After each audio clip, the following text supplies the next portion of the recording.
Option ট্রেডিংয়ের একটি দুর্নাম আছে। অনেক খুচরা বিনিয়োগকারী এই বাজারকে একটি আর্থিক লটারির টিকিটের মতো মনে করে, যা রাতারাতি বিশাল মুনাফা অর্জনের একটি দ্রুত প্রচেষ্টা।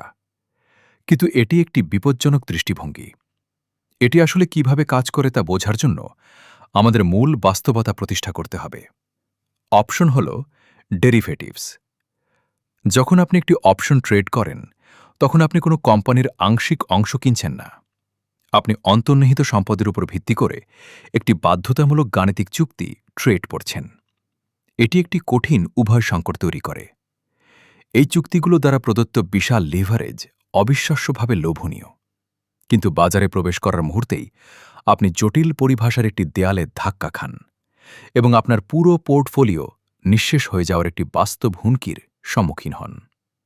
আসুন সম্পদের শ্রেণী, প্রয়োজনীয় মূলধন এবং ঝুঁকির প্রোফাইলের ভিত্তিতে একটি স্টক বনাম একটি অপশন চুক্তির মালিকানার তুলনা করা যাক। সবচেয়ে বড় পার্থক্যটি এখানেই। একটি স্টকের আয়ুষ্কাল তাত্ত্বিকভাবে অসীম। একটি অপশনের একটি নির্দিষ্ট মেয়াদ শেষ হওয়ার তারিখ থাকে। ঘড়ির কাঁটা সবসময় চলতে থাকে। ব্যাংকিং। এই জটিলতার কারণে খুচরা বাজার এমন সব গাইড এবং কোর্সে ছেয়ে গেছে, যেগুলো নতুনদের জন্য এই ইনস্ট্রুমেন্টগুলো ব্যবহারের সহজ কৌশলের প্রতিশ্রুতি দেয়।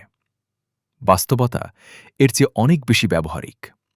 অপশন হল পরিস্থিতি নির্ভর একটি টুলবক্স। সাফল্য কোনো গোপন কৌশল খুঁজে পাওয়ার মাধ্যমে আসে না। এটি আসে আপনার নির্দিষ্ট বিনিয়োগকারী প্রোফাইলের সাথে একটি নির্দিষ্ট গাণিতিক কৌশল মেলানোর মাধ্যমে। সেরা কোনো একটিমাত্র অপশন কৌশল নেই। আছে শুধু সেই কৌশল যা আপনার উপলব্ধ মূলধন, দিনের বেলায় আপনার হাতে থাকা অবসর সময় এবং আপনি ঠিক কতটা ঝুঁকি নিতে পারেন তার সাথে সামঞ্জস্যপূর্ণ। চলুন আমাদের প্রথম বিনিয়োগকারী প্রোফাইল অর্থাৎ স্পেকুলেটর বা ফটকাবাজকে দেখা যাক।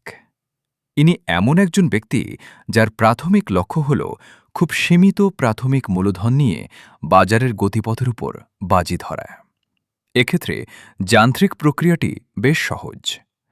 তারা সম্পূর্ণ শেয়ার মূল্য পরিশোধ না করেই একটি অন্তর্নিহিত স্টকের উপর ব্যাপক লিভারেজ অর্জনের জন্য out of the money call বা পুট অপশন কেনেন। ব্যাট লেভারেজের সাথে একটি মারাত্মক অসুবিধা জড়িত, যা হল টাইম ডিকে বা সময়ের সাথে সাথে ক্ষয়, যা গাণিতিকভাবে থিটা নামে পরিচিত। একটি অপশনকে একটি গরম টেবিলের উপর রাখা বরফের খণ্ডের মতো ভাবুন।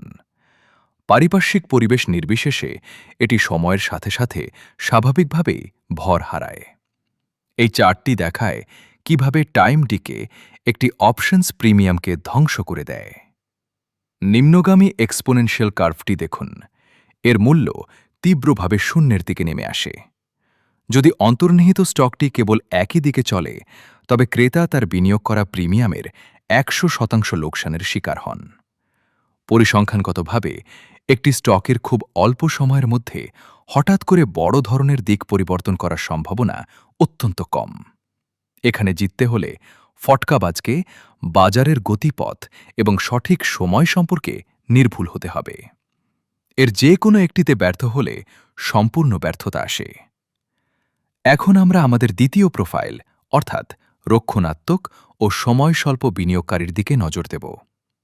ইনি এমন একজন ব্যক্তি যার ইতিমধ্যেই একটি স্টক পোর্টফোলিও রয়েছে এবং তিনি কেবল তার বর্তমান হোল্ডিংগুলোকে অপটিমাইজ করতে চান।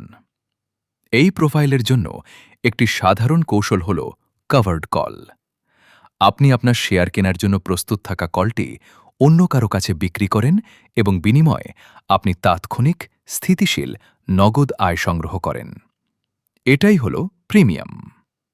এই কভার্ড কল পে অফ চার্টটি দেখুন।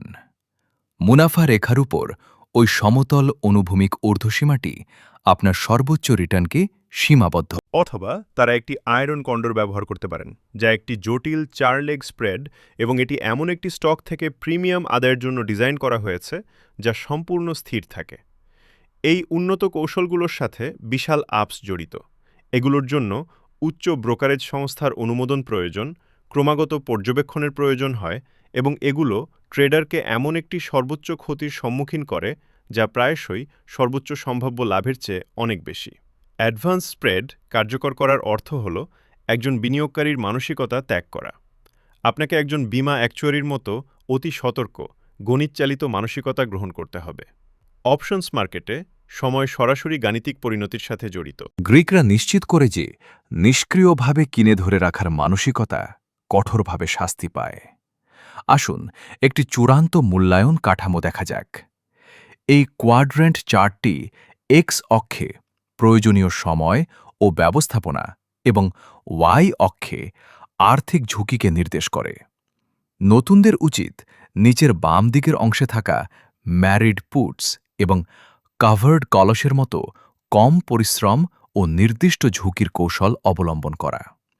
স্বল্প বাজেটের ফটকাবাজরা নিচের মধ্যবর্তী অঞ্চলে থাকা ভার্টিক্যাল ডেবিট স্প্রেডের দিকে অগ্রসর হয়, যা সীমিত ঝুঁকির মাধ্যমে সাফল্যের সম্ভাবনা বাড়ায়।